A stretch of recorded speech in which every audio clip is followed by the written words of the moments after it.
நாமத்தினாலே வாழ்த்துக்களை தெரிவித்துக் கொள்கிறேன். சங்கீதம் 86 சங்கீதம் 6 வசனம். சங்கீதம் 86:6. கர்த்தாவே என் ஜெபத்துக்கு செவி கொடுத்து என் விண்ணப்பங்களின் சத்தத்தை கவனியும். நாம் யாவரும் ஜெபம் செய்வோம். எங்களை அளவுக்கு அதிகமாக நேசிக்கிற அன்பின் பரலோக தகப்பனே, இந்த வார்த்தையை தியானிக்க இருக்கிற எங்களுக்கு எங்கள் ஆவிக்குரிய கண்களை கர்த்தர் திறந்தருள வேண்டும்படியாய் ஆவியின் வெளிச்சத்திலே நாங்கள் காண, அந்த ஆவியின் ஜீவனமாய் இருக்கிற வார்த்தைகளை நாங்களும் பெற்று ஆண்டவரே எங்கள் ஆவி ஆத்மா சரீரத்திலே பலனடைய கர்த்தர் தம்முடைய வார்த்தையினால் எங்களோடு இடைவிடுங்கப்பா. இந்த வார்த்தையானது ஆண்டவரே 30, 60, 100 பலம் கொடுக்கத்தக்கதாய் எங்கள் இருதயத்தை கர்த்தர் இந்த வேளையிலே உமக்கேற்ற விதமாய் வணைந்தருளுங்கப்பா.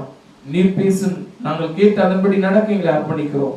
அன்பின் மீட்பராய் இயேசுவின் நாமத்தில் கர்த்தருடைய வார்த்தைக்கு எங்களை அர்ப்பணித்து ஜெபிக்கிறோம். அன்பு பிதாவே, ஆமென். ஹல்லேலூயா. இந்த வேளையில கூட அருமையான சங்கீதக்காரர் இப்படியாய் ஜெபிக்கிறார். இந்த இடத்துல அவருடைய ஜெபம் தாவீதின் ஜெபம் என்று சொல்லப்படுகிறது. அதிலே 86:6 கர்த்தாவே என் ஜெபத்திற்கு செவி கொடுத்து என் விண்ணப்பங்களின் சத்தத்தை கவனியும். அப்ப சங்கீதக்காரர் எப்படி ஜெபிக்கிறாரு? என் ஜெபத்துக்கு செவி கொடுத்து என் விண்ணப்பங்களின் சத்தத்தை கவனியும். கர்த்தர் எப்ப நம்முடைய ஜெபத்துக்கு செவி கொடுப்பார்? அதுதான் முக்கியம். எல்லாருமே ஜெபிக்கிறோம். எப்ப கர்த்தர் நம்முடைய ஜெபத்துக்கு பதில் கொடுப்பார்? எப்ப கொடுப்பார்? நமக்கு எல்லாரும் போய் கேட்டோன்னே கொடுத்துறாரா? எல்லாரும் கேட்டனே. இங்க நிறைய பேர் சொல்றாங்க, நான் இத்தனை வருஷமா ஜெபிக்கிறேன், என்ன எனக்கு பதில் கிடைக்கல. நான் இத்தனை நாளா ஜெபிக்கிறேன், எனக்கு பதில் கிடைக்கல. இந்த பிரச்சனையில இருந்து எனக்கு ஒரு விடுதலை கிடைக்கல. ஏன் கிடைக்கல? இப்ப நம்ம ஜெபம் போயிடுச்சா இல்லையா? போகவே. அப்ப அதுவும் ஒரு கேள்விக்குறியா இருக்கு. சில வேளைகள்ல நம்ம ஜெபம் போச்சுன்னா ஆண்டவருடைய வசனத்தின்படி பார்த்தோம்னா கேளுங்கள் அப்பொழுது உங்களுக்கு கொடுக்கப்படும் சொன்னார். அப்ப நம்ம கேட்டோம், ஏன் கிடைக்கல? எதனால கிடைக்கல? அப்ப ஜெபத்துக்கு பதில் பெற்றுக் கொள்வதற்கு என்ன வழி? அதை நம்ம என்ன செய்யணும்? ஆராய வேண்டும். முதலாவது நம்முடைய ஜெபங்களுக்கு ஏன் பதில் வரல, ஏன் ஆண்டவரிடத்துல இந்த ஜெபத்துக்கு நம்ம பதில பெற்றுக்கொள்ள முடியல அப்படி பாக்குறப்ப அநேக காரியங்கள் உண்டு. ஆனா எவை தேவை என்பதை நம்ம என்ன செஞ்சுக்கணும்? அறிந்து கொண்டு அதன்படி நம்ம என்ன செய்யணும்? ஜெபிக்க பழகணும். அப்ப அதுல மிக முக்கியமான ஒரு காரியம் என்னன்னு பாத்தீங்கன்னா, தானியேல் தீர்க்கதரிசன புத்தகம் 9வது அதிகாரம் 20, 21 வசனத்துல ஒரு காரியம் அங்க சொல்லப்பட்டது. தானியேல் சொல்றாங்க, தானியேல் தீர்க்கதரிசன புத்தகம் 9வது அதிகாரம் 20, 21 வசனங்களை இந்த வாசிப்போம். இப்படி நான் சொல்லி ஜெபம் பண்ணி என் பாவத்தையும் என் ஜனமாகிய இஸ்ரவேலின் பாவத்தையும் அறிக்கையிட்டு என் தேவனுடைய பரிசுத்த பர்வதத்துக்காக என் விண்ணப்பத்தை என் தேவனாகிய கர்த்தருக்கு முன்பாக செலுத்திக் கொண்டிருந்தேன். அப்படி நான் ஜெபம் பண்ணி கொண்டிருக்கும் போதே முதல் தரிசனத்திலே நான் கண்ட புருஷனாகிய காபிரியேல் வேகமாய் பறந்து வந்து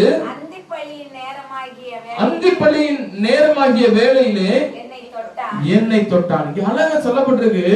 அவரு ஜெபிக்கிறப்ப பரலோகத்திலிருந்து ஒரு தூதனை கர்த்தர் அனுப்பி யார தொடுறாரு? தானியேல் தீர்க்கதரிசியை தொடுறாங்க. எது நிமித்தமாய் நடந்தது என்று சொன்னால், அந்த இடத்துல அவர் என்ன செய்றார் பாத்தீங்கன்னா, தானியேல் தன் பாவத்தையும் தன் ஜனமாகிய இஸ்ரவேலின் பாவத்தை என்ன செஞ்சாரு? அறிக்கையிட்டார். மிக கவனம் நம்முடைய வாழ்க்கையில. ஏன் நமக்கு சில வேளைகளில் ஜெபத்துக்கு பதில் கிடைக்கல அப்படின்னு பார்த்தோம்னா, அந்த தீர்க்கதரிசி அவர் உண்மையுள்ள தீர்க்கதரிசி, உத்தமம் உள்ள ஒரு தீர்க்கதரிசி, ஞானம் பெற்ற ஒரு தீர்க்கதரிசி. அதே போல அந்த பாபிலோன் தேசத்துல ராஜா ஆலோசனை கேட்கக்கூடிய அந்த அளவுக்கு ஒரு உயர்த்தப்பட்ட ஒரு தீர்க்கதரிசி. ஆனா இந்த தீர்க்கதரிசி ஆண்டவரிடத்துல ஜெபிக்கிறப்ப என்ன பண்றாரு? எப்படி ஜெபிக்கிறாரு? பாவத்தை அறிக்கையிடுறார். நிறைய வேளையில நம்ம அறிந்து அறியாம செய்த பாவங்கள் என்ன செய்யாது பாத்தீங்கன்னா, நமக்கு ஜெபத்துக்கு பதில் கொண்டு வர விடாது. ஏன்னா வேதத்துல ஆண்டவருடைய வசனம் தெளிவாய் சொல்கிறது. என்ன பாத்தீங்கன்னா, ஆண்டவர் அந்த ஜெபத்துக்கு செவி கொடார். சரியா? வேதத்துல நம்ம அக்கிரமத்தோட நம்ம பண்ணுகிற எந்த ஜெபத்துக்கு கர்த்தர் என்ன செய்ய மாட்டாரு? செவி கொடுக்க மாட்டார். நிறைய பேருக்கு நமக்கு புரியாது வேதத்துல. அதனால தான் தானியேல் தீர்க்கதரிசி என்ன பண்றாரு? தன் பாவத்துக்காக தன்னுடைய இஸ்ரவேல் ஜனங்களுடைய பாவத்துக்காக என்ன செய்றாரு? அறிக்கை பண்ணி விண்ணப்பம் பண்ணுகிறார். நம்முடைய வாழ்க்கையில நம்ம அறிந்து அறியாம செய்த பாவங்கள் நம் ஜெபத்துக்கு தடையா இருக்கும். அவர் இஸ்ரவேலின் பாவம், தன்னுடைய பாவம், இஸ்ரவேலுடைய பாவத்தை என்ன செய்றார்? தேவ சமூகத்துல அறிக்கையிடுறார். மிக கவனம். அதுதான் என்னன்னு பாத்தீங்கன்னா, நம்முடைய பாவமா இருக்கட்டும், நம்முடைய குடும்பத்துடைய பாவம் கூட என்ன செய்யும் பாத்தீங்கன்னா, நம்முடைய ஜெபத்துக்கு தடை கொண்டு வந்துடும். நிறைய பேருக்கு இது புரியாது. வேதத்தை வாசி பாத்தீங்கன்னா தெரியலாம். ஒரு ஆகான் தவறு செய்யறாரு. ஒரு ஆகான் தவறு செஞ்சதுனால இஸ்ரவேல் இருக்கிற அநேகர் என்ன செஞ்சாங்க? படை தலைவர்கள் என்ன செஞ்சாங்க? மரித்து போகக்கூடிய ஒரு சூழ்நிலை. இப்ப இவர் செஞ்ச பாவத்துக்காக இவருடைய குடும்பத்தையும் என்ன செஞ்ச சொன்னார் ஆண்டவர்? கல்லிருந்து அவங்களை என்ன செய்ய சொன்னார்? காலி பண்ண சொன்னார். நம்முடைய வாழ்க்கையில மிக கவனம் என்ன தெரியுமா பாத்தீங்கன்னா, நம்முடைய பாவங்கள் என்ன செஞ்சிடும் பாத்தீங்கன்னா, தேவ சமூகத்திலிருந்து ஜெபத்துக்கு பதில் கொண்டு வர விடாது. வேதத்துல லூக்கா சுவிசேஷம் 18ஆம் அதிகாரத்தை நம்ம திருப்பி கொண்டோம்னா, அங்க ஒரு சம்பவத்தை ஆண்டவர் அழகா சொல்றாங்க. அது என்ன சம்பவம் என்று நம்ம எல்லாருக்கும் நல்லா தெரியும். 2 பேர் ஜெபிக்கும்படி என்ன செய்றாங்க? தேவாலயத்துக்கு என்ன செய்றாங்க? போறாங்க. அப்ப ஒருவர் பரிசேயன், இன்னொருத்தன் ஆயக்காரன் என்று அங்க சொல்லப்படுகிறது. சரியா? 10வது வசனத்துல இருந்து சொல்லப்பட்டிருக்கு. நம்ம எல்லாத்துக்கும் அறிந்த ஒரு சம்பவம். இங்க ஆயக்காரன் என்ன பண்றா அப்படி பாத்தீங்கன்னா, 13வது வசனத்துல லூக்கா 18:13 ஆயக்காரன் தூரத்தில் நின்று தன் கண்களை வானத்துக்கு ஏறெடுக்க துணியாமல் தன் மார்பில் அடித்துக் கொண்டு, தேவனே பாவியாய் என்மேல் கிருபையாய் இரு என்றான். அவனல்ல, இவனே நீதிமானாக்கப்பட்டவனாய் தன் வீட்டுக்கு திரும்பி போனான் என்று உங்களுக்கு சொல்கிறேன். இன்னொருத்தர் எப்படி ஜெபிச்சார் பாத்தீங்கன்னா, அதுக்கு முன்னாடி வசனத்துல சொல்லப்பட்டிருக்கு. 11வது வசனத்துல, பரிசேயன் நின்று, தேவனே நான் பரிகாரர், அநியாயக்காரர், விபச்சாரக்காரர் ஆகிய மற்ற மனுஷரை போலவும் இந்த ஆயக்காரனை போலும் இராதனாலுமே ஸ்தோத்தரிக்கிறேன். வாரத்தில் 2 தரம் உபவாசிக்கிறேன். என் சம்பாத்தியத்தில் எல்லாம் தசமபாகம் செலுத்தி வருகிறேன் என்று தனக்குள்ளே ஜெபம் பண்ணினான். இவர் போய் என்ன செஞ்சாரு பாத்தீங்கன்னா, எப்படி ஜெபிக்கிறாரு? நான் வந்து பாவம் என்ன செய்யல? விபச்சாரம் செய்யல, அதே போல அநியாயம் செய்யல, அதே போல யாரையும் பரியாசம் பண்ணல. நான் அது மட்டும் இல்ல, நான் என்ன பண்ணிருக்கிறேன்? வாரத்துக்கு என்ன செஞ்சிருக்கேன்? உபவாசம் இருந்தேன், தசம்பாகம் கொடுத்தேன். அதுக்கப்புறம் பாத்தீங்கன்னா வந்து இந்த காரியங்கள் எல்லாம் வைத்து என்ன செய்யறார்? ஒரு மனுஷன் ஜெபிக்கிறார். இது யாரு? இது பரிசேயன். மற்றொருத்தர் பாத்தீங்கன்னா ஆயக்காரன் என்ன செஞ்சா அப்படி பாத்தீங்கன்னா, மார்பில் அடித்துக் கொண்டு பாவியாயுமே ஆண்டவர் சொன்னாங்க. அதுல 14வது வசனத்துல, இவனே நீதிமானாக்கப்பட்டவனா. யார் சொன்னாங்க? ஆயக்காரன நீதிமானாக்கப்பட்டவனாய் தன் வீட்டுக்கு திரும்பி போனான். பாவியா என்மேல் கிருபையா இருங்க என்று சொன்ன அந்த ஆயக்காரனத்தை ஆண்டவர் என்ன செஞ்சாங்க? ஏற்றுக்கொண்டாங்க. அவருடைய ஜெபத்துக்கு தான் கர்த்தர் என்ன செஞ்சாங்க? பதில் கொடுத்தாங்க. இப்ப நம்முடைய வாழ்க்கையில நம் பாவங்களை மறைக்காமல் அறிக்கை செய்து நினைச்சினோம் விட்டுவிட வேண்டும். முதலாவது அறிக்கை செய்வதற்கு நாம் நினைச்சினோம் கற்றுக்கொள்ளணும். அதுதான் நமக்கு தேவனிடத்துல நம்முடைய ஜெபங்களுக்கு என்ன கொண்டு வரும்? பதில் கொண்டு வரும். அந்த தேவனிடத்துல இருந்து ஜெபத்துக்கு பதில் பெறணும்னா நம்ம என்ன பண்ணணும்? முதலாவது அறிந்து அறியாம செய்த பாவத்தை நினைச்சு ஆண்டவர் சமூகத்துல அறிக்கையிடணும். அதை செய்யாத பட்சத்துல தேவனிடத்துல இருந்து நம்ம ஜெபத்துக்கு பதில் கிடைக்கும் நம்ம எண்ணிக்கொள்வதுதான் தவறான காரியம். அப்ப நம்ம என்ன செய்யணும்? ஆண்டவரே, ஆண்டவரே நான் இந்த காரியத்தை நான் தவறி இருக்கிறேன். வார்த்தையில தவறி இருக்கலாம், சிந்தனைகள்ல தவறி இருக்கலாம், பார்வையில தவறி இருக்கலாம், செயல்கள தவறி இருக்கலாம். எந்த இடத்துல எந்த பாவத்துல நம்ம விழுந்தோங்கிறத ஆண்டவர்ட்ட என்ன செய்யணும்? அறிக்கையிட்டு ஆண்டவர்ட்ட, ஆண்டவரே நீ மன்னிங்க, பாவியா இனிமேல் கிருபையா இருங்க, இந்த பாவத்தை நான் செஞ்சுட்டேன், நீ மன்னிச்சுங்க. இதை கேட்காம போய் நம்ம அடுத்தடுத்து ஆண்டவர் எனக்கு எதை தாங்க, அதை தாங்க, அதை செய்ய, எதை செய்ய எதுவும் செய்ய மாட்டார். நம்ம வார்த்தை கேட்டுட்டு வர வேண்டியது அது காத்துல போய்கிட்டு இருக்கிற ஒரு வார்த்தைகளா இருக்கும். தேவனிடத்துல போக வேண்டிய வார்த்தைகள் எப்படி இருக்கணும்னா, முதலாவது நம் பாவத்தை அறிக்கை பண்ணி தேவனிடத்துல நினைச்சிடும் மன்னிப்பு கேட்கணும், ஆண்டுடைய ரத்தத்தால கழுவப்படணும். அப்பதான் நம்முடைய ஜெபம் எங்க போய் சேரும்? ஆண்டோட இடத்துல போய் சேரும். இல்லாட்டி நினைச்சு அது காத்துலதான் போய் சேரும். அது எதுல போய் சேரும்? காத்துல போய் சேரும். அப்ப முதலாவது நம்முடைய ஜெபத்துக்கு பதில் கிடைக்கணும்னா நம்ம என்ன செய்யணும்? நம்முடைய பாவங்களை அறிக்கை செய்து என்ன செய்யணும்? சுத்திகரித்து கொள்ள வேண்டும். சுத்திகரிப்பு அவசியம். இன்னைக்கு அநேக திருச்சபையில பாத்தீங்கன்னா ஞாயிற்றுக்கிழமை ஓய்வு நாள் ஆராதனை, அதுக்கு முந்தின நாள் அதுக்கு முந்தின நாள் என்ன செய்யறாங்க பாத்தீங்கன்னா சுத்திகரிப்பின் ஜெபம்னு ஒண்ணு வச்சிருக்கிறாங்க. சரியா? இந்த சுத்திகரிப்பின் ஜெபத்துலதான் என்ன செய்யறாங்க பாத்தீங்கன்னா வந்து, ஆண்டவரே நான் நாளைக்கு ஆராதிக்க போற இடத்துல வேண்டுதல் செய்ய போற இப்படி ஆலயத்துக்கு வரப்போறேன், இன்றைக்கே நினைச்சீங்க சுத்திகரிங்க. வேதத்துல யோசுவா அந்த இஸ்ரவேல் ஜனங்களை பார்த்து சொன்னார் என்னன்னு பாத்தீங்கன்னா, இன்றைக்கு நீங்கள் சுத்தம் பண்ணி கொள்ளுங்கள், நாளைக்கு உங்கள் மத்தியிலே கர்த்தர் நினைச்சுவாங்க அற்புதங்களை செய்வாங்க. உனக்கு என்னென்ன யாருக்கு என்னென்ன தேவை இருக்குதோ அதற்குரிய அற்புதத்தை நீங்க நாளைக்கு பாப்பீங்க. ஆனா இன்னைக்கு நினைச்சீங்க உங்களை சுத்திகரித்துக் கொள்ளுங்க. நம்முடைய வாழ்க்கையில தேவனிடத்திலிருந்து நன்மையை பெறணும்னா, தேவனிடத்திலிருந்து நம்முடைய ஜெபங்களுக்கு பதில் பெறணும், முதலாவது நமக்கு சுத்திகரிப்பு அவசியம். அப்ப நம்ம என்ன செய்யணும்? நம்முடைய பாவத்தை அறிக்கையிட்டு என்ன செய்யணும்? சுத்திகரித்துக் கொள்ள வேண்டும். ஏனென்று சொன்னால் ஆண்டவராய் இயேசு கிறிஸ்துவின் ரத்தம் சகல பாவத்தை நீக்கி நம்ம என்ன செய்யும்? சுத்திகரிக்கும். நாம் சுத்திகரிக்கப்படாம தேவன்கிட்ட எதை கேட்டாலும் பெற்றுக்கொள்ள முடியாது. தேவனிடத்துல எதை கேட்டாலும் நினைச்ச முடியாது, பெற்றுக்கொள்ள முடியாது. ஏன்னா என் கை கூட அழுக்கையா இருக்கு. அழுக்கான கையில எதாவது பெற்றுக்கொள்ளணும்னா அதுவும் அழுக்காயிடும். அப்படித்தானே? சரியா? ஒரு பால் சட்டியில போய் பால் வாங்க போறோம், சட்டியை ஒழுங்கா ஒழுக்க பூரா அழுக்கு இருக்குது. அதோட பாலை வாங்கிட்டு வந்த பால் என்ன செஞ்சிடும்? கெட்டு போயிடும், முடிஞ்சு வச்சு. அதுதான் நீங்க மேட்டர். அப்ப ஆண்டவரிடத்திலிருந்து இதான் நன்மை பெறணும். முதலாவது நாம் சுத்திகரிக்கப்பட வேண்டும். நம்ம என்ன செய்யணும்? சுத்திகரிக்கப்படணும். ஆண்டவர்கிட்ட நம்முடைய பாவத்தை அறிக்கை பண்ணி, ஆண்டவரே இந்த காரியத்துல நான் தவறி இருக்கிறேன், உங்களுடைய ரத்தத்தினால என்னை நினைச்சீங்க, கழுவி சுத்திகரிங்க. முதலாவது நாம் சுத்திகரிக்கப்பட்டவர்களா இருக்கணும் நம்ம ஜெபத்துல. இரண்டாவது இன்னொரு காரியம் என்ன பாத்தீங்கன்னா, வேதத்துல மத்தேயு சுவிசேஷம் 11ஆம் அதிகாரம் 25வது வசனம், மார்க் 11:25, மார்க் 11:25.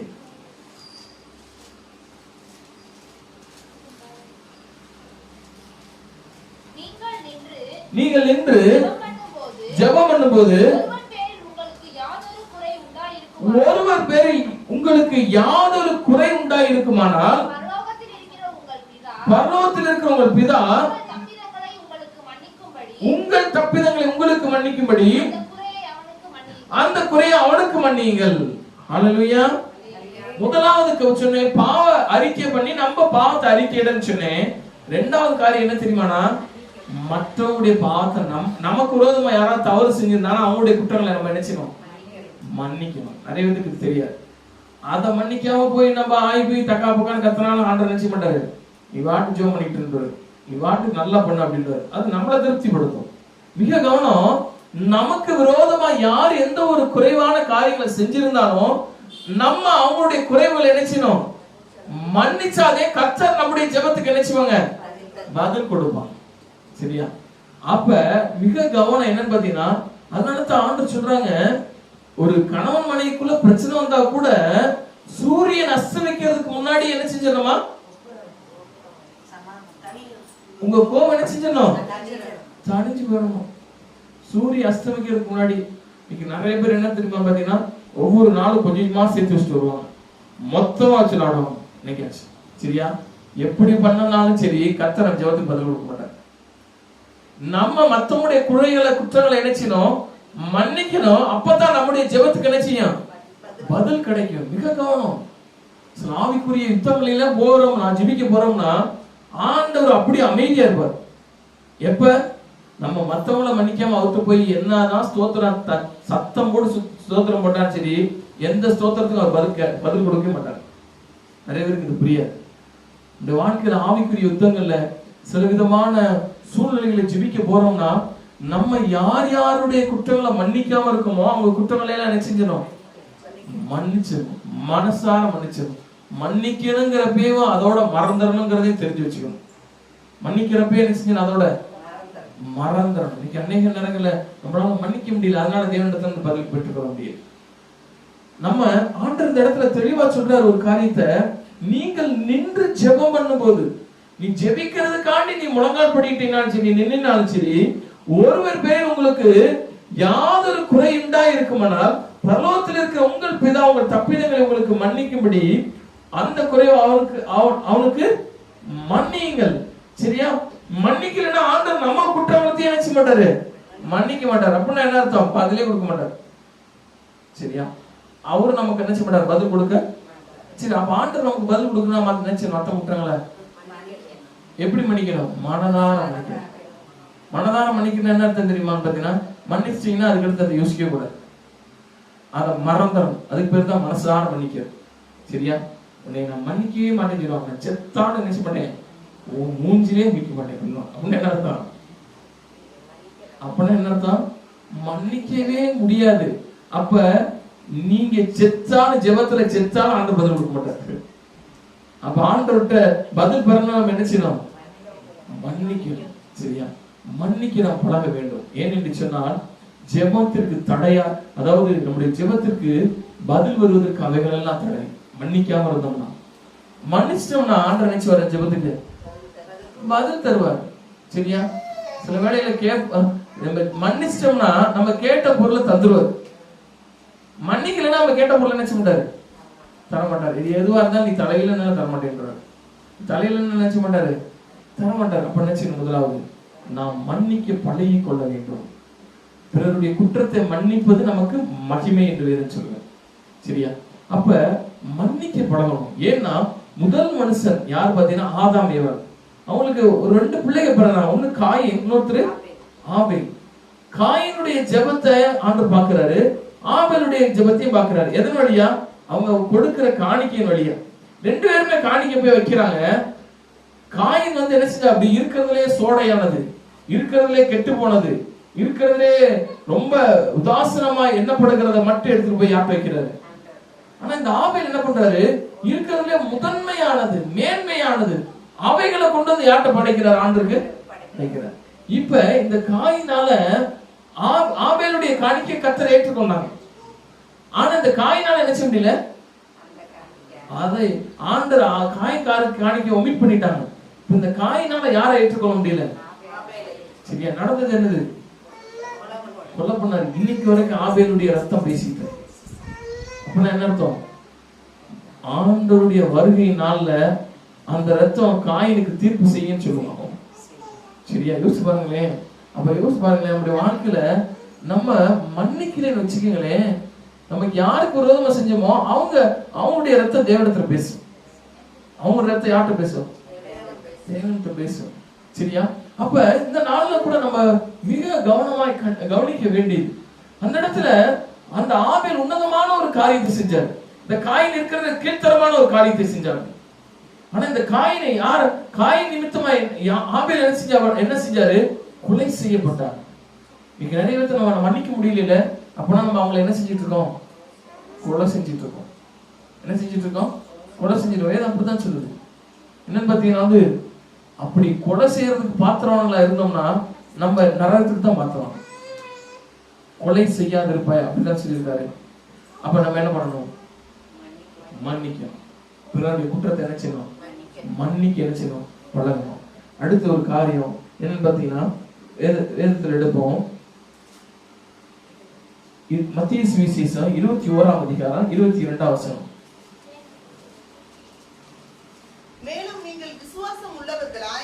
மேலும் நீங்கள் விசுவாசம் உள்ளவர்களாய் ஜெபத்திலே எவைகளை கேட்பீர்களோ அவைகளை எல்லாம் பெறுவீர்கள் என்றார். நம்ம ஜெபத்துல பெற்றுக்கொள்ளணும். நமக்கு என்ன தேவை? விசுவாசம் உள்ள ஜெபம் அவசியம். நிறைய பேர் ஜெபிக்கிறோம், ஆண்டவர்கிட்ட தான் ஜெபிக்கிறோம், நிறைய பேருக்கு தெரியாது. ஜெபிக்கிறாங்க, அதனால காத்து வாக்குல அடிச்சுடுவோம். கண்ணை மூடிட்டு ஏதாச்சும் வர்றதெல்லாம் சொல்லுவோம், இல்ல ஏதாவது முழங்கால் போட்டா ஏதாவது பேசுறதெல்லாம் பேசுவோம், யார்கிட்டயோ பேசுறோம், காத்துல பேசுறேன்னு நினைச்சிட்டு இருக்கோம். ஆனா நான் ஆண்டவர்கிட்ட தான் பேசுறேங்கிறது நிறைய பேருக்கு அந்த சிந்தையே இருக்காது. ஆண்டவர்கிட்ட பேசுறேன் நமக்கு என்ன இருக்கு பாத்தீங்கன்னா, ஒரு தைரியம் இருக்கு. என்ன தைரியம்? ஆண்டவர் எனக்கு கொடுப்பார், ஆண்டவர் எனக்கு கொடுப்பார், ஆண்டவர் அதை எனக்கு சந்திப்பாருங்கிற தைரியம் இருக்கும். ஆனா நமக்கு ஏன் அந்த தைரியம் வர மாட்டேங்குது? நமக்குள்ள என்ன இல்ல? விசுவாசம் இல்ல. யார் மேல இல்ல?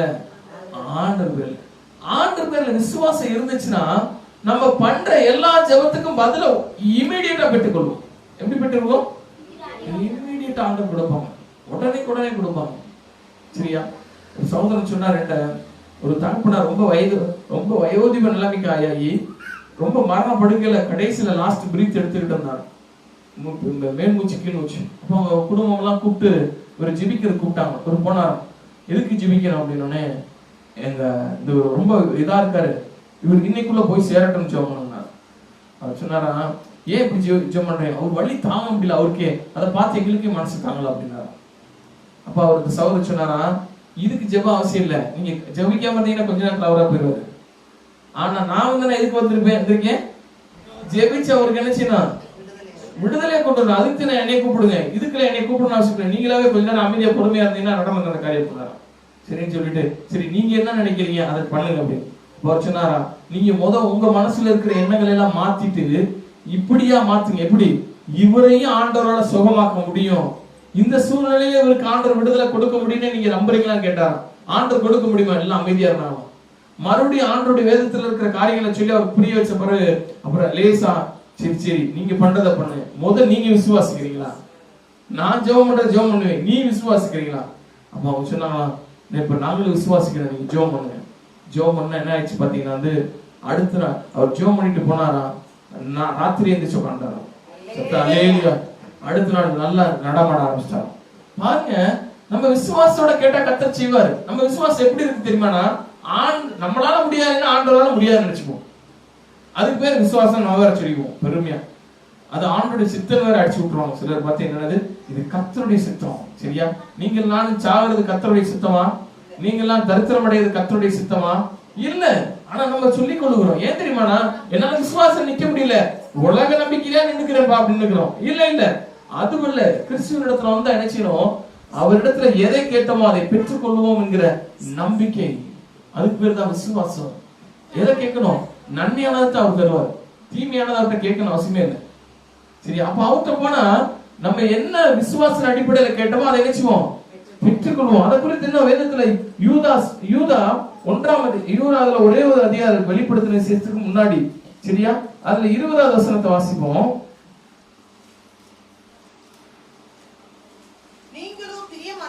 நீங்களோ பிரியமானவர்களே உங்கள் மகா பரிசுத்தமான விசுவாசத்தின் மேல் உங்களை உறுதிப்படுத்திக் கொண்டு பரிசுத்த ஆவிக்குள் ஜெபம் பண்ணி தேவனுடைய அன்பிலே உங்களை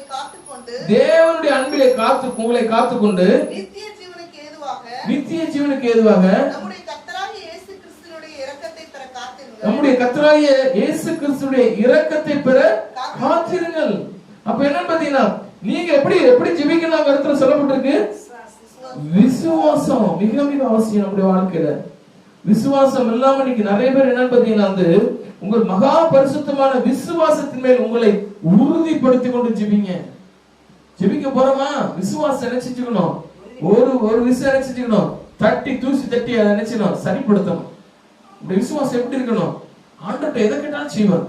ஆண்டவர் முன்னாடி இருக்கிறார். நான் ஜெபிக்கும் பொழுதுலாம் ஆண்டவர் எங்க இருக்கிறாரு, எனக்கு முன்னாடி இருக்கிறாரு, எனக்கு பதில் கொடுப்பதற்காக இருக்கிறார். நான் எதை கேட்கிறேனோ அதை எனக்கு கர்த்தர் நினைச்சுவாங்க, கண்டிப்பா தந்தருவார். அவரால் கூடாத காரியம் ஒன்றுமில்லை. தேவனால் எல்லாம் கூடும். அப்ப அவருக்கு நான் எதை கேட்டாலும் நினைச்சுவாரு, தருவார். நம்ம என்ன செய்யணும் பாத்தீங்கன்னா, ஏசப்பாட்ட போய் எப்படி தெரியுமா வச்சிருக்கோம், ஏசப்பாட்ட ஜெபிக்க போறப்ப நம்ம உலகத்துல இருக்கிற ஒரு மனுஷனுக்கு சமானமா ஆண்டவர் வச்சுக்கிட்டு அந்த நம்பிக்கையில அவர் பார்ப்போம். இந்த மனுஷனால முடியலையா, இவராலே முடியாது அப்படின்னு நினைச்சுக்கோ. அப்படி இல்லை. அவர்கிட்ட போன அவரால செய்ய முடியாத காரியம் எதுவுமே இல்ல, அவரால் எல்லாம் கூடும். அப்படி விசுவாசித்து ஜெபித்தவங்க பெற்றுக்கொண்ட நன்மைகள் ஏராளம் ஏராளம். அப்ப அவர்கிட்ட போறப்ப எப்படி பார்க்கணும், அவரை கர்த்தரா பார்க்கணும். அவர் எல்லாம் வல்ல கர்த்தரா அவரை நினைச்சணும் பார்க்கணும். சரியா, He's a God of Almighty என்று வேதம் சொல்கிறது. அவர் சர்வ வல்லமையுள்ள தேவன். அவர் எப்படிப்பட்ட தேவன், சர்வ வல்லவர். இன்னைக்கு சர்வ வல்லவர் நம்ம பார்க்கிறோமா? நம்ம இன்னைக்கு அவர் எப்படி பார்த்துட்டு இருக்கோம், ஒரு சாதாரண மனுஷனுக்கு ஈடா வச்சுட்டு அந்த மனுஷனால முடியாத அவரால் முடியாது நினைச்சிட்டு இருக்கோம். இல்ல, அவரை பார்த்து புரிந்து கொள்ளணும்னா வேதத்தை அன்றாட வாசிக்கணும். ஏன்னா விசுவாச கேள்வினாலே ஒரு கேள்வி தேவனுடைய வசனத்தினால். விசுவாசம் வரணும்னா கண்டிப்பா நீங்க பைபிள் படிக்காம வரவே வராது. நீங்க தலையில நின்னீங்கனாலும் வரவே வராது. பைபிள் உட்காந்து ஒரு நாளைக்கு இவ்வளவு நேரம் ஒதுக்கி நினைச்சணும், கிரமமா வேதத்தை வாசிக்கணும். வாசிக்க தான் விசுவாசம் நமக்குள்ள என்ன செய்யும், அது அந்த ஊற்று பெருக்கெடுத்து வரும் பொழுது அதை யாராலையும் அடைக்க முடியாது. அந்த விசுவாசம் உங்களுக்கு நமக்கு மாத்திரமல்ல, குடும்பத்துக்கு மாத்திரமல்ல, சபைக்கு மாத்திரமல்ல, இந்த சமுதாயத்துக்கு ஏற்றதா இருக்கும். அப்படித்தான் அநேக தேவ மனிதர்கள் வேதத்துல வாழ்ந்து காமிச்சிருக்காங்க. அப்ப அந்த விசுவாசம் வளரணும்னா அன்றாட உட்கார்ந்து நினைச்சு வேதத்தை வாசிக்கணும். புரியலையோ வேதத்தை வாசிக்க விசுவாசம் வரும். விசுவாசத்தினால ஜெபிக்கும் பொழுது நாம் தேவனிடத்திலிருந்து பதில் நினைச்ச முடியும், பெற்றுக்கொள்ள முடியும். இன்னும் யாக்கோபுல சொல்லப்பட்டிருக்கு, யாக்கோபு 5ஆம் அதிகாரம் 15வது வசனம், விசுவாசம் உள்ள ஜெபம் பிணியாளி என்ன செய்யும், ரட்சிக்கும். பாவம் செய்தவனானாலும் கூட அவனுக்கு மன்னிக்கப்படும். விசுவாசம் உள்ள ஜெபம். நிறைய பேர் சொல்லுவாங்க, ஒரு சகோதரர் சொன்னாரு, இப்ப நான் ஜெபம் பண்றேன் பிரதர், ஆனா அவங்க விசுவாசம் இருக்கிறாங்களா இல்லையா, அவங்க விசுவாசமா இருந்தாலும் இல்லைனாலும் உங்க விசுவாசம் சரியா இருந்தா எவர் ஒருவரையும் எழுப்பிடும். சத்தமா அழிலே சொல்லுமே. எப்படிப்பட்ட பலவீனர்களையும் என்ன செஞ்சிடும்? விடுதலை ஆக்கிரும். ஏன்னா நம்ம உள்ளத்துக்குள்ள இருக்கிற விசுவாசம் சரியா இருந்தா நம்ம ஜெபிக்கும் பொழுது கர்த்தர் எந்த ஒரு மனிதனையும் விடுதலை ஆக்கிடுவாங்க. எந்த ஒரு மனுஷன் என்ன செஞ்சிருவாங்க? அவன் பாவம் செஞ்சாலும் சரி பாவம் செய்யலாம் சரி கர்த்தர் அவங்களை என்ன செஞ்சிருவாங்க? விடுதலை ஆக்கிடுவாங்க. அங்க மேல்கூரையை பிரிச்சுட்டு நினைச்சாங்க. திமிர்வாதக்காரன் இறக்குறாங்க. திமிர்வாதக்காரன் ஆண்டவர்கிட்ட கேட்டாரு, நீ சுகப்படுத்துங்கன்னு. கேட்டது யாரு? அந்த 4 பேருடைய விசுவாசம் தான் அங்க என்ன செஞ்சு பாத்தீங்கன்னா கிரிச்சிச்சு. அப்படித்தானே? சரியா? அதே போல 38 வருஷமா படுத்து கிடந்தா அப்படி ஆண்டு அந்த படுக்கையை எடுத்துக்கொண்டு நடந்து விட்டாங்க. எந்திரிச்சு நடந்து போயிட்டா அப்படி. அதுக்கப்புறம் கொஞ்ச நாளுக்கு அப்புறம் ஆண்டவர் ஜெபாலயத்துல அவரை பாக்குறாரு. பாக்குறப்ப ஆண்டவர் கேட்கிறாங்க, என்ன கேட்டாங்க தெரியுமான்னு பாத்தீங்கன்னா, ஆண்டவர் என்ன தெரியுமா சொன்னாங்க? ஆண்டவர் என்ன சொன்னாங்க? கொஞ்ச நாளுக்கு அப்புறம் ஜெபாலயத்துல ஆண்டவர் அவரை யாரை பார்த்தாங்க? அந்த 38 வருஷமா வெளியிடமா இருந்த அந்த மனுஷனை பாக்குறாங்க. இனி உனக்கு அதிக கேடு உண்டு வராதபடிக்கு இனிமேல் என்ன செய்யாத? பாவம் செய்யாத. அப்ப அதுக்கு முன்னாடி அந்த பலவீனம் எதனால வந்திருக்கு அவருக்கு? பாவத்தினாலதான் 38 வருஷமா ஆட்படுத்து கிடந்திருக்கு. அப்படி அநேக நேரங்களில் பாவம் முடக்கி விட்டுரும். ஆனா ஆண்டோடைய ஜெபம் அவரை எழுப்பி விட்டுச்சு. 38 வருஷமா இருந்த மனுஷன். நம்முடைய வாழ்க்கையில மிக கவனம், நம்முடைய விசுவாசத்தை சரிப்படுத்திக்கிடணும். எந்த ஒரு மனுஷனையும் விசுவாசம் உள்ள ஜெபம் என்ன செஞ்சிடும்? பிடியாளிகளை ரச்சித்து விடும். ரச்சித்துனாது விடுதலை ஆக்கிடும், காப்பாற்றி விட்டுரும். இப்ப நம்ம விசுவாசத்தோட ஜெபிக்கிறோமா? இந்த நாள்ல இருந்து நம்முடைய ஜெபங்கள்ல விசுவாசம் இருக்குதாங்க நினைச்சோம். ஜெபிக்க போறப்பெல்லாம் முதல் நினைச்சேன் அலசி ஆராயணும். சில காரியங்களுக்காக ஜெபிக்கிறோம், சில முக்கியமான விடுதலைக்காக ஜெபிக்கிறோம்னா நமக்குள்ள விசுவாசம் இருக்குதாங்கிறத நினைச்சணும், செக் பண்ணணும். அது மிக மிக அவசியமான ஒரு காரியம். அதே போல இன்னொரு காரியம் என்னன்னு பாத்தீங்கன்னா, யாக்கோபு 5ஆம் அதிகாரம் 17-18 வாசகத்தில் சொல்லப்பட்டிருக்கு. எலியா என்பவன் நம்மை போல பாடுள்ள மனுஷனாய் இருந்தும் மழை பெய்யாதபடிக்கு கருத்தாய் ஜெபம் பண்ணினான். அப்பொழுது 3 வருஷமும் 6 மாதமும் பூமியின் மேல் மழை பெய்யவில்லை. மறுபடியும் ஜெபம் பண்ணினான். அப்பொழுது வானம் மழை பொழிந்தது, பூமி தன் பலனை தந்தது. இங்க பாத்தீங்கன்னா கருத்தாய் ஜெபித்தார் என்று போடுறது. அப்ப நம்முடைய ஜெபங்கள் என்ன இருக்கணும்? கருத்தா இருக்கணும். சிலர் பண்ணுவாங்க கட கட கட கட கடன்னு என்னத்தையோ, அதாவது இந்த கிளு பாட்டுவாங்க பாத்தீங்களா, கட கட கட கடன்னு, அது மாதிரி இருக்கணும். அப்படிலாம் பண்ணக்கூடாது. எப்படி பண்ணணும்? கருத்தா என்ன காரியத்துக்காக ஜெபிக்கிறோம், கருத்தா நினைச்சு ஜெபிக்கணும். சரியா? நிறைய ஒரு வார்த்தையை அழைப்பிக்கிட்டே இருப்பாங்க. சிலர் மேட்டரை ஒரு நிமிஷத்துல சொல்லிடுவாங்க. ஆனா அந்த மேட்டரை சுத்திலாம் அது இது இதுன்னு ஜோடிச்சுட்டே வருவாங்க. அது மட்டும் 1 மணி நேரம் வரும். சொல்ல அந்த மேட்டர் 1 நிமிஷம் தான். ஆனா ஜோடிச்சு வந்த மேட்டர் மட்டும் என்ன செஞ்சிருக்கோம்? 59 மினிட்ஸ் என்ன செஞ்சிருக்கோம்? 59 நிமிடங்கள் ஓடி இருக்கும். காரணம் என்ன தெரியுமா பாத்தீங்கன்னா, ஜெபிக்கிறப்ப கருத்தா ஜெபிக்கணும். ஆண்டவரே இந்த காரியத்துக்காக ஜெபிக்கிறேன், இதுக்கு எனக்கு பதில் கொடுங்க. இந்த பலவீனத்துக்காக ஜெபிக்கிறேன், இந்த பலவீனத்திலிருந்து விடுதலை கொடுங்க. இந்த தரித்திரம் உங்களை விட்டு நீங்க பிடிச்சீங்க. கரெக்டா சொல்லி ஜெபிக்கணும். ஆண்டவர்கிட்ட ஜெபிக்கிறப்ப என்ன செய்யணும்? கருத்தாய் கரெக்டா ஜெபிக்கணும். தேவையற்றதான வார்த்தைகளை போட்டு அளப்ப கூடாது. அப்படித்தான் வேதத்துல சொல்லப்பட்டிருக்கு. சரியா? தேவன் எங்கேயோ பரலோகத்துல இருக்கிறார். உன் ஜெபம் சுருக்கமா இருக்கட்டும் வேதத்துல சொல்லப்பட்டிருக்கு. கருத்தா ஜெபிக்கணும். வார்த்தைகளை போட்டு அளப்ப கூடாது. அதனால ஆண்டவர் ஜெபிக்கிறதுக்கு கூட ஒரு ஜெபத்தை கற்றுக் கொடுத்தாங்க. பரமண்டல இருக்கிற எங்கள் பிதாவேன்னு சொல்லி இப்படி ஜெபம் பண்ணுங்கன்னு ஆண்டவர் சொல்லி கொடுத்தாங்க. அப்ப நம்முடைய வாழ்க்கையில நம்முடைய ஜெபங்கள் எப்படி இருக்கணும்? கருத்தா இருக்கணும். அதனாலதான் அந்த எலியா தீர்க்கதரிசி வானத்தை அடைச்சார். அப்படித்தானே? வானத்தை அடைச்சார். எத்தனை வருஷம்? 6 மாசம். அதாவது 3 வருஷம். எதுக்காண்டி அடைச்சாரு? வானத்தை அடைக்கிறது தப்பா ரைட்டா சொல்லுங்க? வானத்தை அடைக்கிறது, அதாவது வானத்துல இருந்து தான் மழை வருது, மழையை பெய்யாம அப்படி தடுக்கிறது தப்பா ரைட்டா சொல்லுங்க?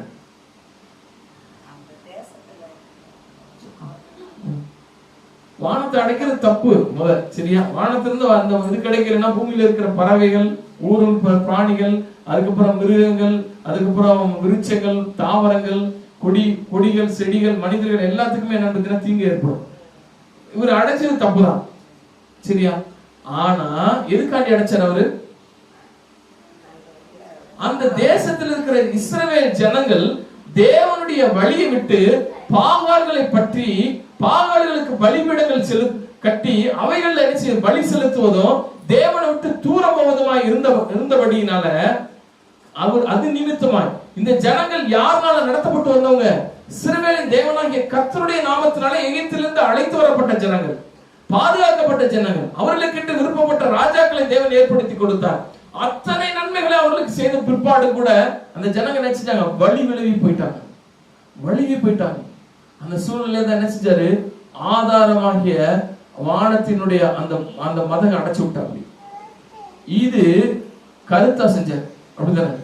இப்ப எங்க அப்ப கரெக்டா அடைச்சிருக்காரு, தப்புதான், ஆனா அந்த டைமிங்க்கு கரெக்டா செஞ்சனாலதான் எல்லாரும் யாரை தேடி வந்தாங்க, ஆண்டரை தேடி வந்தாங்க.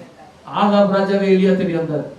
அப்ப ஆகாப் ராஜா சொன்னார், இதை கூட்டிட்டு போ, கையளவு மேகம் வந்துருச்சு, இந்த பெரும் மறையுடைய இறைச்சல் வரப்போகுது, போயிரு அப்படின்னாரு. அப்ப என்ன செய்யறாரு பார்த்தீங்கன்னா, வானத்தின் மதத்தை திறந்து விடுறாரு. இப்ப இது தவறான காரியமா தோன்றலாம்.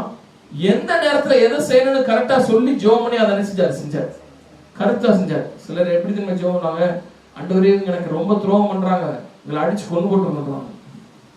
சரியா? இப்படிலாம் பண்ணலாமா? சரியா? சில வீட்டுக்காரோட சண்டை போட்டு என்ன செய்வாங்க, ஆண்டவரே இந்த மனுஷனுக்கு ஏதாச்சும் செய்யுங்க அப்படின்வாங்க. சரியா? வீட்டுக்காரம்மா பார்த்து, ஆண்டவரே இந்த வீட்டுக்காரம்மாவுக்கு ஏதாச்சும் வழி பாருங்க அப்படின்றவாங்க. அப்படிலாம் பண்ணலாமா? பண்ணக்கூடாது. ஏன் தெரியுமான்னு பாத்தீங்கன்னா, கருத்தா பண்ணலன்னு வச்சுக்கலே, நீங்க எப்படி பண்ணீங்கன்னா அதுக்கு பதில் வரும். புரியுதா உங்களுக்கு? சரியா? அதனால என்ன செய்யணும், எந்த நேரத்துல எதை பண்ணணும் எதை பண்ணக்கூடாதுங்கிறத கருத்தா ஆண்டவர்கிட்ட கேட்கணும். எதை கேட்கணும் எதை கேட்க கூடாதுங்கிற சரியா கேட்கணும். வெளியே இருக்கிறது சரியா கேட்டு ஆண்டவர்கிட்ட நினைச்சாரு, பெற்று மழை வானத்தின் மதக அடைச்சாரு, வானத்தின் மதக திறந்தார். அப்ப கருத்து வேணும். எந்த காரியத்தை நம்ம செஞ்சாலும் ஆண்டவர்கிட்ட கேட்டாலும் கருத்தா கேட்டு அந்த காரியத்தை செய்யணும்.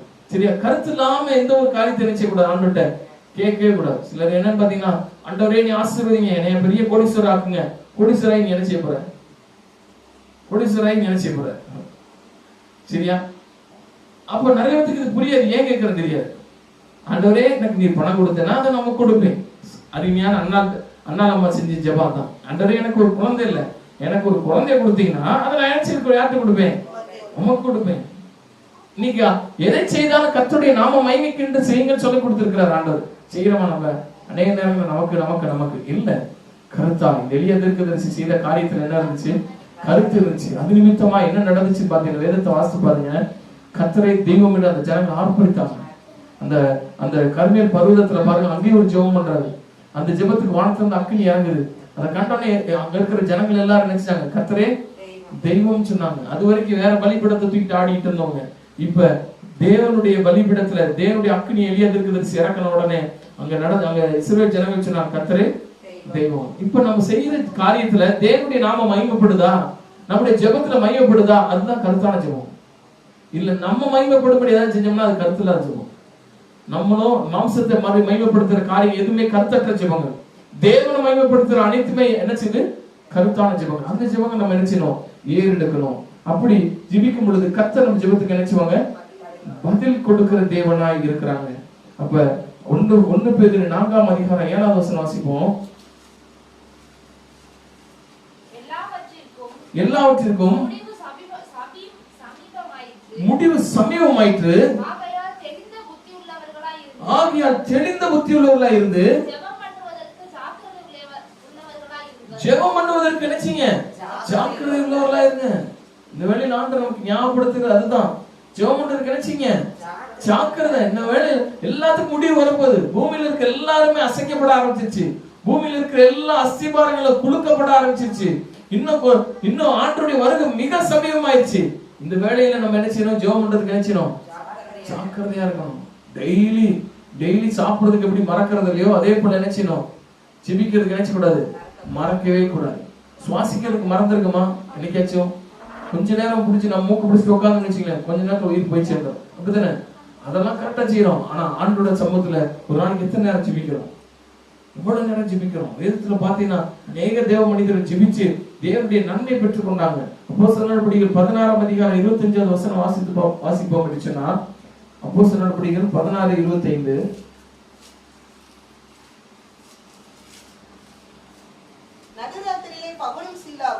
நடுராத்திரியிலே பவுலும் சீலாவும் ஜெபம் பண்ணி தேவனை துதித்து பாடினார்கள். காவலில் வைக்கப்பட்டவர்கள் அதை கேட்டுக்கொண்டிருந்தார்கள். சடுதியிலே சிறைச்சாலையின் அஸ்திபாரங்கள் அசையும்படியாக பூமி மிகவும் அதிர்ந்தது. உடனே கதவுகள் எல்லாம் திறவுண்டது. எல்லாருடைய கட்டுகளும் கலண்டு போயிட்டு. இங்க பாருங்க, பண்ண ஜெபத்துக்கு என்ன நடந்துச்சு? சிறைச்சாலையை திறந்துருச்சு, கட்டுகள் எல்லாம் அறுந்து போயிருச்சு. காரணம் என்னன்னு பாத்தீங்கன்னா, ஜெபத்துக்கு அவ்வளவு வல்லமை உண்டு. நம்முடைய ஜெபத்தினால என்ன செய்யலாம்? சிறையை மாற்றி அமைக்க முடியும். சிறையின் அனுபவங்கள், போராட்டத்தின் அனுபவங்கள், நிர்பந்தமான சூழ்நிலைகளை மாற்றி அமைக்க முடியும். நாம் ஜெபிக்கணும். ஜெபிச்சா மட்டும் இந்த காரியம் நடக்கும். ஜெபிக்காத பட்சத்துல இந்த காரியம் என்ன செய்ய போறதில்ல, நடக்க போறது. அநேகர் சிறைச்சாலைக்குள்ள வந்து வெளியில வர முடியாத அனுபவம், மேற்கொண்டு சிறையினுடைய சிறைவாசத்துக்குள்ள இருக்கிறோம். காரணம் என்ன பாத்தீங்கன்னா, இன்னும் நம்ம ஏற்ற விதத்துல ஜெபிக்கல. இங்க பவுலும் சீலாவுக்கு விடுதலை வந்தது காரணம் என்ன பாத்தீங்கன்னா, அவங்க ஜெபித்தாங்க. அது மாத்திரம் இல்ல, அப்போஸ்தலர் நடவடிக்கைகள் 22ஆம் அதிகாரம் 17வது வசனம். திரும்பி வந்து தேவாலயத்திலே ஜெபம் பண்ணி கொண்டிருக்கையில் ஞான திருஷ்டி அடைந்து அவரை தரிசித்தேன். இங்க பாருங்க, நம்ம ஜெபிக்கும் பொழுது தேவனை பார்க்கணும். நிறைய ஊழியக்காரங்க சொல்றாங்க, ஜெபிக்கிறப்ப ஆண்டவர் இயேசு கிறிஸ்து வந்தாரு, என்னோட பேசினார், நான் அவர் முகமுகமா பேசினேன் அப்படின்னு சொல்றாங்க. நடக்குதா? நடந்தோடுதான் இருக்குது. யாருக்கு? உண்மையாய் ஜெபிக்கிறவங்க. நீங்க ஜெபிக்கிறதுல சரியா இருந்து பாருங்க, தேவனை தரிசிக்கலாம். ஆண்டவர் இயேசு கிறிஸ்து தரிசிக்கணும். என்ன நம்ம என்ன செய்யணும்? ஜெபிக்கணும். அந்த இடத்துல அவங்க ஜெபிக்கிறப்ப என்ன நடக்குது பாத்தீங்கன்னா, தேவனை தரிசிக்கிறதுக்கு வாய்ப்பு கிடைக்குது. அப்ப நாம ஜெபிக்கும் பொழுது தேவனை நினைச்ச முடியும், சந்திக்க முடியும், தேவனோட பேச முடியும். அது மாத்திரமல்ல, இன்னும் அப்போஸ்தலர் நடவடிக்கைகள் 28ஆம் அதிகாரம் 8ஆம் வசனம். உபிலியனுடைய தகப்பன் ஜுரத்தினாலும் இரத்த பேதியினாலும் வருத்தப்பட்டு கிடந்தான். பவுல் அவனிடத்திற்கு போய் ஜெபம் பண்ணி அவன் மேல் கைகளை வைத்து அவனை குணமாக்கினான். சத்தமர் அல்லேலூயா சொல்லுவோமே. அல்லேலூயா. இங்க ஜுரத்தினால இரத்த பேதி வந்துருச்சு. இரத்த பேதினால ரத்தமா பாத்ரூம் என்ன செஞ்சிட்டு இருக்கு? டயரியா போயிட்டு இருக்கு அந்த மனுஷனுக்கு. அப்படிப்பட்டதான ஜுரம், ஜுரத்திலே மோசமான ஜுரம். சரியா? அந்த ஜுரம் வந்தப்ப இங்க பவுலை என்ன பண்றாங்க பாத்தீங்கன்னா, அந்த மனுஷன் இரத்த பேதி போகுதுன்னு சொல்லி நினைச்சாரு, வருத்தப்பட்டு கிடந்தா. பவுல் அவனிடத்திற்கு போய் ஜெபம் பண்ணி அவன் மேல் கைகளை வைத்து அவனை குணமாக்கினான். ஜெபத்துக்கு எவ்வளவு பெரிய வல்லமை இருக்குன்னு பாருங்களேன். ஜுரத்துல இருக்கிற ஒரு மனுஷனை மருந்து சுகமாக்கல, மருத்துவர்கள் சுகமாக்கல, ஜெபம் சுகமாக்கினது. ஹalleluya. சுகவீனங்களை சுகமாக்குறதுக்கு ஜெபம் அவசியமா இருக்கிறது.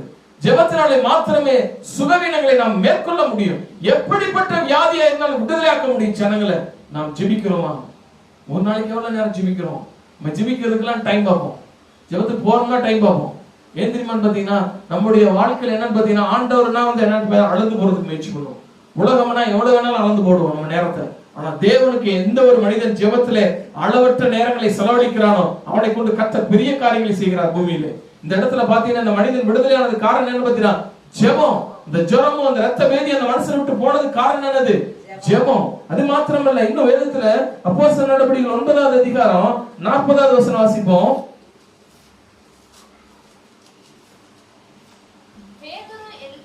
பேதுரு எல்லாரையும் வெளியே போக செய்து முழங்கால் படியிட்டு ஜெபம் பண்ணி பிரேதத்தின் புறமாய் திரும்பி தவித்தாலே எழுந்திரு என்றான். அப்பொழுது அவள் தன் கண்களை திறந்து பேதுருவை பார்த்து உட்கார்ந்தார். சத்தமாலே சொல்லுமே. மரித்து போன ஒரு பெண் அந்த இடத்துல போய் பேதுருவைய ஜெபிக்கிறாரு. ஜெபிச்சுட்டு அந்த பிரேத புறமா பார்த்துட்டு என்ன செய்யறாரு? தவித்தாலே எழுந்திருன்னு சொன்ன உடனே மரித்து போன ஒரு பெண்ணை எழுப்ப முடியுது. ஜெபம். ஜெபத்துக்கு அவ்வளவு பெரிய வல்லமை உண்டு. மரித்தவர்களை உயிரோட எழுப்பும், பலவீனர்களை சுகமடைய செய்யும். விசுவாசம் உள்ள ஜெபம் பிணியாளிகளை ரட்சிக்கும். அப்ப நம்முடைய வாழ்க்கையில ஜெபிக்கிறோமா? ஜெபத்துக்கு எவ்வளவு பெரிய வல்லமை இருக்குது. ஆனா இதை நம்ம புரிந்து கொள்ள மாட்டோம். இன்னைக்கு பாத்தீங்கன்னா நீட்ல என் பிள்ளை எழுதி பாஸ் பண்ணி எப்படியா எம்பிபிஎஸ் சீட் வாங்கணும்னு நினைக்கிறோம். எம்பிபிஎஸ் சீட் என்னன்னு பாத்தீங்கன்னா வந்து தேவையில்லை நமக்கு. சரியா? எம்பிபிஎஸ் சீட்னால எத்தனை வியாதிஸ்தர் நம்மளால சுகமாக்க முடிஞ்சிருக்கு, எத்தனை வியாதிஸ்தர் நம்ம சுகப்படுத்தி எழுப்பி இருக்கோம். ஏன் நடக்கல தெரியுமான்னு பாத்தீங்கன்னா, அவைகள்லாம் உண்மையான சுகத்தை கொண்டு வர முடியாது. ஆனா நம்ம பிள்ளைகளை ஒழுங்கா ஜெபத்துல எடுத்தோம்னா நம்ம பிள்ளை போய் ஜெபம்னா ஜனங்கள் விடுதலை ஆகும். நம்ம எத்தனை பேர் நம்ம பிள்ளைகளுக்கு ஜெபம்ல கற்றுக் கொடுக்கிறோம்? எத்தனை பேர் ஜெபத்துக்குள்ள நடத்துறோம்? இன்னைக்கு பாத்தீங்கன்னா மிகவும் கேள்விக்குறியான ஒரு காரியம். இவளையில கூட ஜெபம் எதையும் சாதிக்கும். மரித்தவனையும் எழுப்போம், சுகவீனனை எழுப்பும், பேதையை ஞானியாக்கும். ஜெபத்துக்கு அவ்வளவு பெரிய வல்லமை உண்டு. பேதுரையாவுக்கு ஒரு மீன் பிடிக்கிறது கூட தெரியாத ஆளு, ஆனா ஜெபிக்கிறதுல சால சிறந்தவராய் மாறினபடினால அவரை கொண்டு கர்த்தர் என்ன பண்ணாங்க, இந்த தபித்தலை, செத்த தபித்தலை உயிரோட எழுப்பினாங்க. சத்தமலையே சொல்லுமே, இந்த உலகத்துல இருக்கிற எந்த டாக்டரும் அவர் கால் தூசி கூட வர மாட்டார். யாருக்கு முன்னாடி? பேதுரையாவுக்கு முன்னாடி. ஏன் தெரியுமானா, அவர் ஜெபிச்சு ஒரு மனுஷனை செத்தவனை உயிரோட எழுப்பியிருக்காரு. எந்த டாக்டரா நீங்க எழுப்ப சொல்லுங்க, செத்து போன ஒருத்தனை உயிரோட எந்திரிக்க வைக்க சொல்லுங்க, முடியல. அப்ப இந்த பேதுரையா பாத்தீங்கன்னா ஒரு பாமரமான மனிதனா இருந்தாலும் கூட அவர் ஜெபிக்க கற்றுக்கொண்டு இருந்தபடினால எல்லா டாக்டருக்கும் மேலான ஒரு இடத்தை அவர் பிடிச்சு வச்சிருக்காரு. சத்தமுறையே சொல்லுமே. அதனால இந்த நாளில் கூட நம்ம ஜெபிக்க கற்றுக்கொள்வோம், ஜெபிக்க பிரயாசப்படுவோம். நம்முடைய மிகுதியான நேரங்களை ஜெபத்திலே செலவழிக்க நினைச்சுவோம், முயற்சி பண்ணுவோம். ஏன்னு சொன்னா ஜெபம் விடுதலையாக்கும், ஜெபம் மரித்தவர்களை உயிரோட எழும்ப பண்ணும். ஜெபத்துக்கு அவ்வளவு பெரிய வல்லம் உண்டு. ஜெபத்தினால ரத்த பேதியினால இருந்தவன எழுப்பினது ஒரு ஜெபம் தான். மரித்து போன தபித்தால துக்கால உயிரோட எழுப்பினது ஜெபம் தான். அது மாத்திரமல்ல, இன்னும் வேதத்துல லூக்கா சுவிசேஷம் 9வது அதிகாரம் 29வது வசனம்,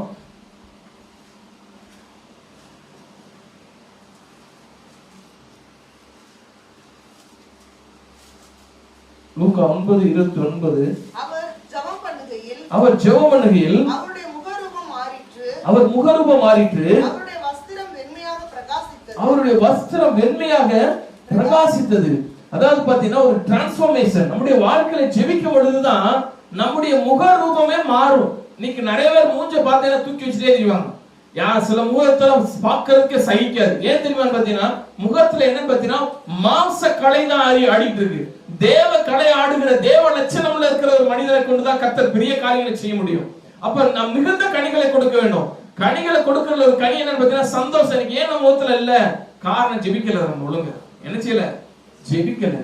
அண்ணால அப்புறம் துக்கமுகமா இருக்கல. வேதத்தை வாசித்து பாருங்க. ஏன் பாத்தீங்கன்னா அவங்க அழகா எங்க போய் ஜெபிக்கணும், அங்க போய் ஜெபிச்சாங்க, இருதயத்தை ஊற்றி ஜெபித்தாங்க. கர்த்தர் என்ன பண்ணாங்க பாத்தீங்கன்னா அவங்களுடைய துக்கத்தை சந்தோஷமாய் மாற பண்ணினார். அப்படித்தானே? சந்தோஷமா அல்லேலூயா சொல்லுமே. ஏன்னா வேதத்துல ஆண்டவர் சொல்றாரு, எரேமியா 13:31 நின்னுகிறேன். எரேமியா 13:31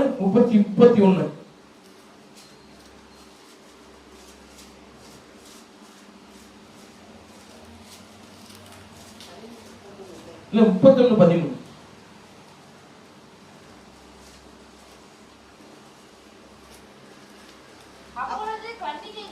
அப்பொழுது கன்னிகைகளும் வாலிபரும் மகிழ்வார்கள். நான் அவர் துக்கத்தை சந்தோஷமாய் மாற்றி அவர்களை தேற்றி அவர்கள் சஞ்சலம் நீங்க சந்தோஷப்படுத்துவேன். நீ ஜெபிச்சு பாருங்க, உங்க சஞ்சலம் எல்லாம் மாறி போயிடும். நம்முடைய சஞ்சலத்தை ஆண்டவர் சமூகத்துல ஊற்றும் பொழுது சந்தோஷமாய் கர்த்தர் மாற்றி அருள்வார். ஒரு மறுரூபம் எப்ப தெரியுமா உண்டாகும் பாத்தீங்கன்னா, நம்ம ஜெபிக்கும் பொழுதுதான். ஒரு ஜெபிக்கிறவங்களையும் ஜெபிக்காதவங்களையும் ஈஸியா கண்டுபிடிச்சு கொள்ளலாம். அவங்க மூஞ்சி வச்சு கண்டுபிடிச்சு கொள்ளலாம். அவங்க ஒழுங்கா ஜெபிக்கிறாங்க, அவங்க ஒழுங்கா ஜெபிக்கிறேன்னு கண்டுபிடிச்சு கொள்ளலாம். தேவ பிரசன்னம் ஒரு மனிதனிடத்துல எப்ப அசைவாடு பாத்தீங்கன்னா ஜெபிக்கும் பொழுது மாத்திரம் தான். அந்த மோசேயை 40 நாள் ஆண்டவரோட தரித்திருந்து வந்த பொழுது இஸ்ரவேல் ஜனங்களை அவரை பார்க்க முடியல. ஏன் தெரியுமா? தேவ மகிமை அவரை நிரப்பிருச்சு. அதனால முக்காடிட்டு கொண்டாரு. நம்முடைய வாழ்க்கையில எந்த அளவுக்கு நம்ம ஜெபிக்கிறோம், ஜெபம் தான் நம்மளை மறுரூபப்படுத்தும். ஜெபம் தான் நம்மளை என்ன செய்யும், மகிமைக்குள்ள வழி நடத்தும். அப்ப ஜெபம் மிக மிக முக்கியமான ஒரு காரியம். அப்ப இந்த நாளில நம்ம கற்றுக்கொண்டதுபடி இத்தனை அனுபவங்கள் உண்டு ஜெபத்துல. இன்னும் பார்க்க நேரம் போதாமையினால அடுத்து வருகிற வாரத்துல நினைச்சுவோம் கர்த்தருக்கு சித்தமான மற்ற காரியங்களை நினைச்சுவோம், தியானிப்போம். இந்த நாளில கூட நம்ம முதலாவது ஆண்டவரிடத்துல ஜெபிக்கும் பொழுது நாம எப்படி இருக்கணும் பாத்தீங்கன்னா, முதலாவது பாவ அறிக்கை செய்து நம்ம ஜெபிக்கணும். இரண்டாவது என்னன்னு பாத்தீங்கன்னா மற்றவங்களை நினைச்சணும், மன்னிக்கணும். நம்ம மற்றவங்களுடைய குற்றங்களை நினைச்சணும், மன்னிக்கணும். விசுவாசத்தோட நினைச்சணும், ஜெபிக்கணும், கருத்தா ஜெபிக்கணும். அதே போல பாத்தீங்கன்னா இப்ப இத்தனை காரியங்கள் நினைச்சது பாத்தீங்கன்னா நம்முடைய வாழ்க்கையில நம்முடைய ஜெபத்துக்கு தேவையா இருக்கிறோம். சரியா? கடைசியா ரோமர் 12:12 வாசிங்கன்னா ஜெபத்திலே உறுதியாய் தரித்திருங்கள் என்று சொல்றாரு. ஆண்டவர் சொல்றாங்க, நீங்க ஜெபத்துல நினைச்சீங்க உறுதி. இந்த ஜெபத்துல நம்ம உறுதியா இருக்கணும். இந்த நாள்ல நம்ம கற்றுக்கொண்ட இதன்படியாக நினைச்சோம் ஜெபிக்க நம்ம கற்றுக்கொள்வோம். நம்மை கொண்டு கர்த்தர் பெரிய காரியங்கள் நினைச்சவங்க செய்திருவாங்க. நம்ம இருந்த இடத்துல நம்முடைய கண்களை மூடுவோம். ஜெபத்தை கேட்கிறவரே, மாம்சமான யாவரும் இடத்துல வருவார்.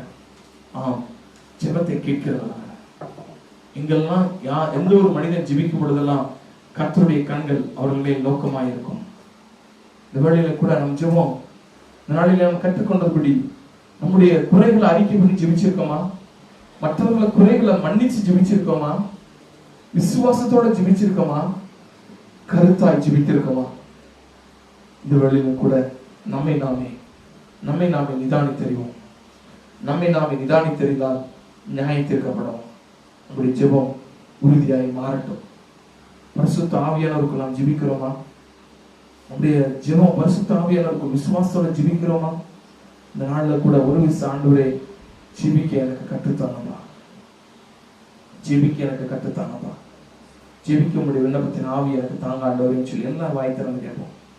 நீங்க ஜெப குறைவுதான் அநேக பிரச்சனைகளுக்கு காரணமா இருக்கு. அநேக குடும்பங்களுடைய போராட்டங்களுக்கு காரணம் ஜெப குறைவுதான். தேசத்துடைய போராட்டங்களுக்கு காரணம் ஜெப குறைவுதான். சபைகள் இருக்கக்கூடிய பிரச்சனைகளுக்கு காரணம் ஜெப குறைவுதான். ஒரு விச ஆண்டவரே கேட்போம், ஆண்டவரே ஜெபிக்கிற பாத்திரமாய் மாற்றுங்க, ஆண்டவரே ஜெபிக்கிற பாத்திரமாய் மாற்றுங்க. ஜெபம் என்பது தேவனோடு நாம் வைத்திருக்கிற உறவு. ஜெபம் என்பது நம்முடைய சுயாதீனத்தை தேவனிடத்தில் அர்ப்பணிப்பதற்கு சமானம். என்னுடைய சுயாதீனத்தின்படி நான் என்னை உம்மிடத்தில் அர்ப்பணிக்கிறேன் என்று சொல்லி தேவனிடத்தில் நம்மை அர்ப்பணிப்பதற்கு சமானம் ஜெபம். ஜெபம் இருக்கிற மனுஷன் தான் இந்த உலகத்துல வெற்றி கொள்ள முடியும். ஏன்னா ஜெபிக்கிற மனிதன் தேவனை சார்ந்திருக்கிறான். தேவனை சார்ந்திருக்கிறவன் ஜெயத்துக்குரியவனாய் அவன் இந்த உலகத்திலே வலம் வர முடியும். ஜெபம் தான் நம்மை மறுரூபப்படுத்த முடியும். ஜெபத்தினாலே எவரை குணமாக்க முடியும். ஜெபத்தினாலே மரித்தோரை எழுப்ப முடியும். ஒரு விச ஆண்டவரிடத்துல ஆண்டவரே என்னுடைய ஜெபம் அப்படியா மாறட்டும் ஆண்டவரேன்னு சொல்லுவோமே. ஆண்டவரே என்னுடைய ஜெபம் மாறட்டும். என் ஜெப வாழ்க்கையில ஒரு பெரிய மாற்றத்தை நான் காண விரும்புறேன். இந்த நாள்ல இருந்து நான் அதை அனுபவிக்க விரும்புறேன். எனக்கு உதவி செய்யுங்க ஆண்டவரே. அப்பா எனக்கு உதவி செய்யுங்க. உம்மோடு இருப்பதுதான் என் உள்ளத்தின் வாஞ்சையா, உம் சித்தம் செய்வதுதான்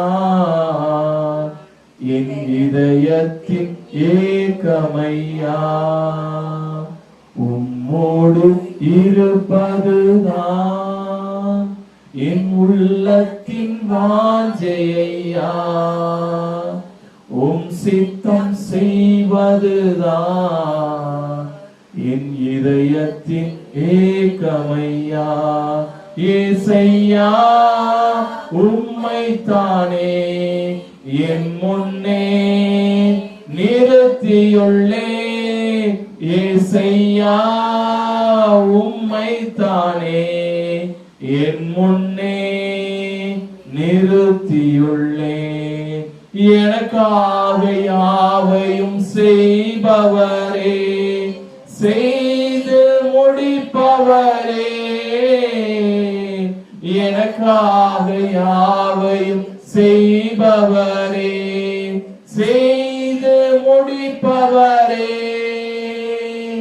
என் பாரங்கள் என் சுமைகள், என் பாரங்கள் என் சுமைகள் உம் பாதத்தில் இறக்கி வைத்தேன்.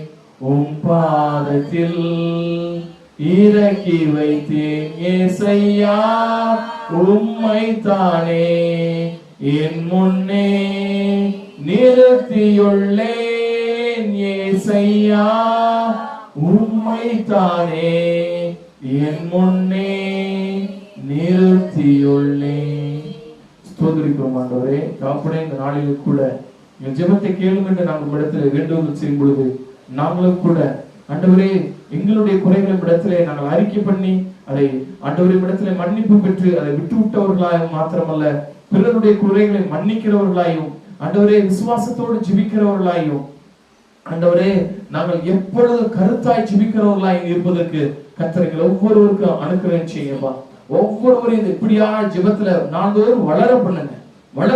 விடுதலையும் சுகத்தையும் அப்பா அநேகரை மரித்தவர்களை எழுப்பக்கூடிய அந்த வல்லமையும் உடைய பிள்ளைகளை அனுபவிக்கவும் அப்பா உண்மை போல ஆண்டவரே தன்னுடைய வாழ்க்கையில அப்பா மாறவும் கர்த்தர் அனுக்கிரகம் செய்யுங்கப்பா. உம்முடைய சாயலை பெற்றுக்கொள்ள உதவி செய்யுங்கப்பா. தொடர்ந்து எங்கள் ஒவ்வொருவரையும் மறுரூபப்படுத்துங்க.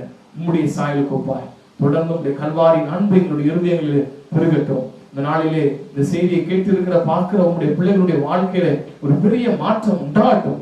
ஜெபத்தினாலே இந்த உலகத்தை கலக்குகிறவர்களா என்னுடைய பிள்ளைகள் இடம்பெறட்டாண்டவரே தகப்பனே, ஒவ்வொரு பிள்ளைகளுடைய வாழ்க்கையிலும் நாளுக்கு நாள் இந்த ஜெபத்துல உறுதியாய் தரித்திருக்க கர்த்தர் இரக்கம் பாராட்டுங்க. தொடர்ந்து ஆசீர்வதிங்க. ஜெபத்தினால உண்டாயிருக்கிற சகல நன்மைகளையும் உடைய பிள்ளைகளை அனுபவிக்க கர்த்தர் கற்றுத்தாங்கப்பா. தொடர்ந்து நீங்க மகிமைப்பட எங்களை தாழ்த்தி ஒப்புக் கொடுக்கிறோம். நீங்க மாத்திரம் உயர்ந்திருக்க எங்களை ஒப்புக் கொடுக்கிறோம். உடைய பிள்ளைகள் ஒவ்வொருடைய வாழ்க்கையிலும் தகப்பனே ஜெபத்தினாலே உண்டாயிருக்கிற பரலோகத்தின் ஆசீர்வாதங்களும் கிருபைகளும் உடைய பிள்ளைகளுடைய குடும்பத்தில் பெருகட்டும். ஜெபத்தின் வாஞ்சையும் ஜெபத்தினுடைய தாகமும் அப்பா உற்சாகமும் உடைய பிள்ளைகளுக்கு பெருகட்டும். ராஜா தொடர்ந்து நீ பொறுப்படுத்திக் கொள்ளும்.